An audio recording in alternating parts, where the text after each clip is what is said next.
नमस्कार मित्रांनो, चला दिवाळी तर कशी झाली बघा. दिवाळी झाली पण फराळाचे गाणे राहिले, म्हणून मुलांसाठी आज फराळाचे गाणे. दिवाळी फराळाची गोष्ट ऐकायची ना मग.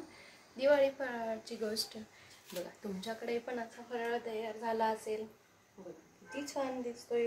लाडू, चिवडा, अनारसे, शंकरपाळी, करंजी, लाडू असा फराळ तुमच्याकडेही तयार झाला असेल.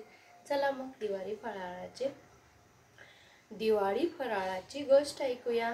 चला तर मग व्हिडिओ आवडला तर एक लाईक जरूर करा. प्रत्येकाचे आपापले गुणधर्म सांगायची रेलचेल. मग चकली पहिल्यांदा म्हणते, मी गोल गोल फिरते पण सगळ्यांना हसवते. म्हणून चकली पहिल्यांदा उठून बसते आणि आपली गोष्ट सांगते. मग करंजी म्हणाली, अगं मी तर गोड गोड भरलेली आहे सारणाने, सगळ्यांची लाडकी आहे म्हणून सगळे मलाच खातात पहिल्यांदा. मग उठला लाडू. लाडूचं तर डोकंच हल्लं. अरे बस करा, मी सगळ्यात गोल आणि स्वादिष्ट आहे, सगळ्यात बेस्ट आणि गोल, सगळे पहिला मलाच खातात. मग आला चिवडा.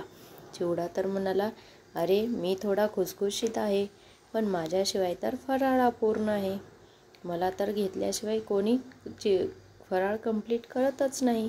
मग सगळे फराळाचे पदार्थ मिळून म्हणाले, आपण सगळे मिळून दिवाळीची गोडी वाढवतो. चला तर मग. लाडू, करंजी, अनारसे, चकली यांनी भरलेली थाळी कशी वाटली तुम्हाला? त्यांची गोष्ट कशी वाटली? त्याची वेगवेगळी चव आहे. प्रत्येक पदार्थाची आकार दिसायला वेगळा आहे.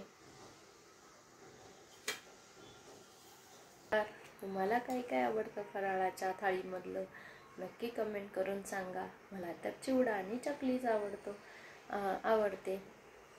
तुमच्या घरी काय काय फराळ बनवला आहे, कशा प्रकारे दिवाळी झाली नक्की कमेंट करून सांगा.